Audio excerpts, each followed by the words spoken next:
In section 3.4, we're solving equations with variables on both sides, which is the goal. When you're solving these, you might encounter either the identity or the contradiction, or you might get a solution for x. The identity is an equation that is true for all values of the variable, whereas the contradiction is an equation that is not true for any values of the variable. And we'll see those come up from time to time. So quickly doing example 1, solve an equation with variables on both sides. You've got 15 plus 4a is equal to 9a minus 5. So after writing the original equation, you want to collect variables on one side of the equation and constant terms on the other to solve equations with variables on both sides. So in this case, we can subtract 4a to both sides. That will collect all the a's on one side of the equation. And now we've got 9a minus 4a, which is 5a.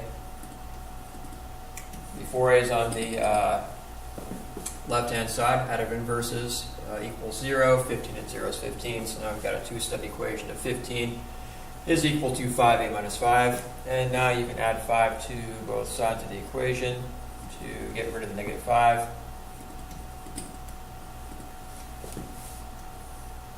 And then the negative 5 and 5 cancel each other out. You've got 0 plus 5a, which is 5a. And then 15 plus 5 on the other side is equal to 20. So now you've got 20 is equal to 5a. And now this is a one-step equation. You can divide each side by 5.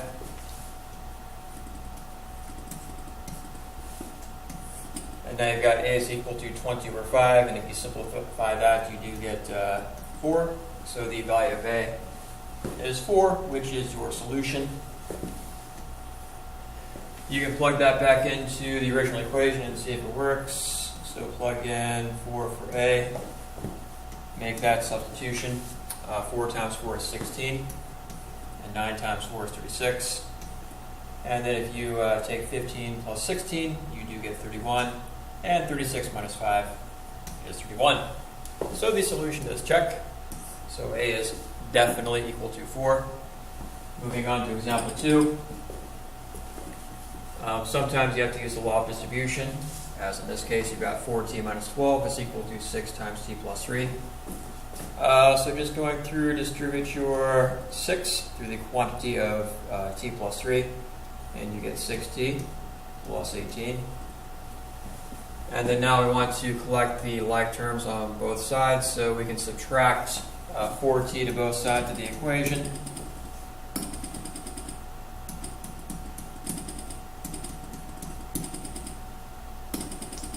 So now you've got variables on one side, so now you've got negative 12 is equal to 6t minus 4t, which is 2t, and then bring down the 18.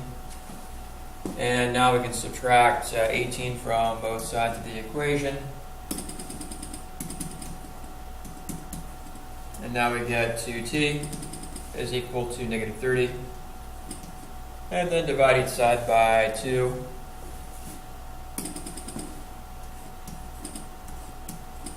So the value of t is negative 15. Again, you can plug that back in and see if it works in the original equation. And let's see if it works. So as a double check, let's plug in negative 15. You've got 4 times negative 15 minus 12. It may or may not be equal to 6 times negative 15 plus 3. 4 times negative 15 is negative 60. And then negative 15 plus 3 inside those parentheses is negative 12. And then negative 60 minus 12 is negative 72. And 6 times negative 12 is negative 72. So the solution does check. Right, doing the checkpoint, solve the equation, then check the solution. Here we want to collect the variable terms on one side, so you can subtract 3b to both sides. And now you get 7 is equal to 5b plus 2. And now we can subtract 2 to both sides of the equation and get 5 is equal to 5b. And then you can divide both sides by 5. So the value of b is equal to 1.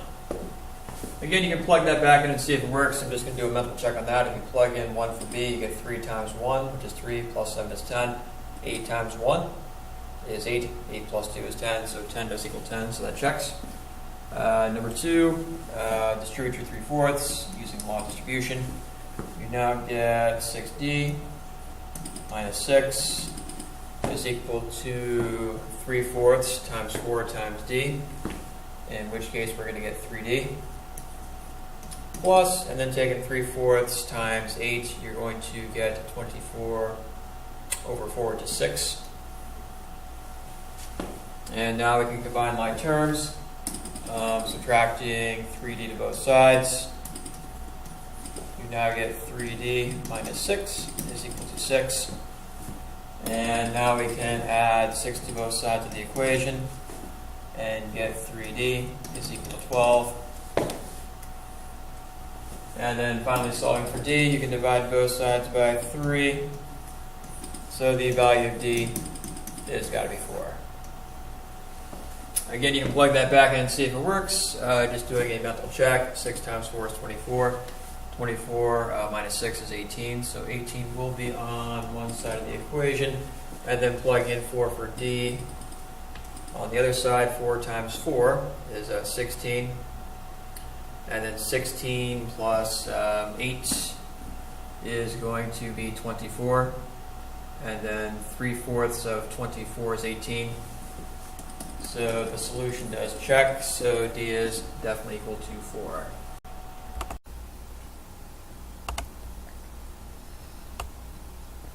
In example 3, we're looking at identifying the number of solutions of an equation. So here they want you to solve the equation if possible. Here you've got 4x plus 5 is equal to 4x, or 4 times the quantity of x plus 5.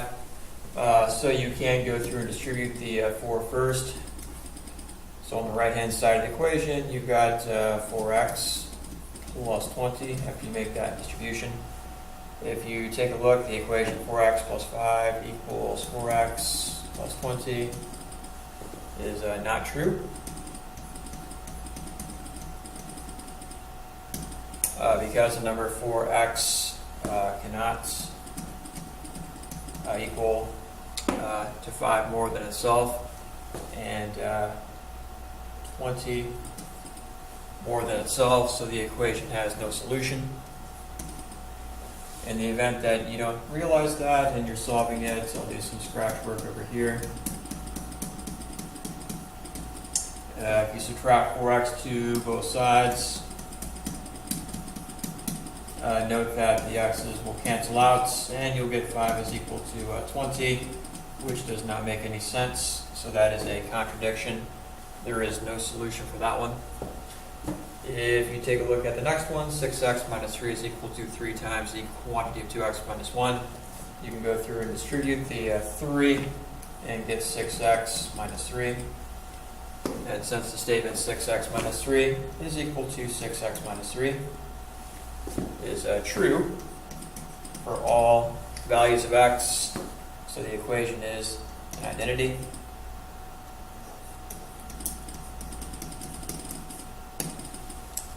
So it doesn't matter what you plug in for x, you're always going to get a true statement. So quickly moving on. Here they want you to solve the equation if possible. So just doing number 3, you can distribute the 1/2 and get 1/2 times 4t plus 1/2 times -6 is equal to 2t. And then 1/2 of 4t is 2t. And then 1/2 -6 is going to be -3. So now you get 2t minus 3 equals 2t, which is a contradiction. But if you don't realize that, you can subtract 2t to both sides of your equation and get -3 is equal to 0, which you know is not true. So there is no solution for this one. And then for number 4, you've got 10m minus 4 is equal to -2 times the quantity of 2 minus 5m. So go through and distribute the -2, you get 10m minus 4 is equal to -4 plus 10m. And right now this is the identity. Here we've got 10m minus 4, which is the same thing as negative 4 plus 10m.